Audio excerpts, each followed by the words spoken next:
কবে থেকে খালি পড়ে আছে। কবে যে তুমি আসবে, তোমার দর্শন পাবো।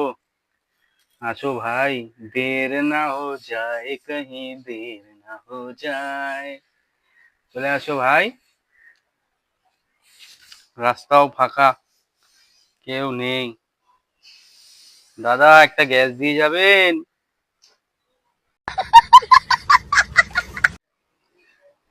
গ্যাস নেই, ফ্রিজারও খালি। কি অবস্থা হচ্ছে,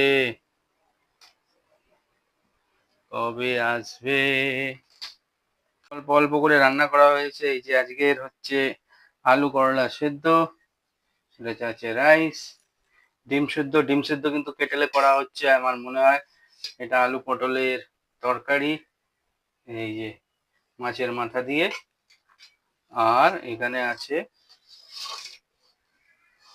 চিকেন কষা। এই যে আবার অনেক দিন পর চিকেন হলো, গ্যাস নেই তাই কালকে রান্না হয়নি, আজকে তাই রান্না হলো। কালকে সেদ্ধ ভাত খাওয়া হয়েছে, আর এই যে আজকে একদিন করে সেদ্ধ ভাত খাওয়া হচ্ছে, যাতে কি গ্যাসটা একটুখানি থাকুক। দেখা যাক কতদিন লড়াই করা যায় এমনি ভাবে।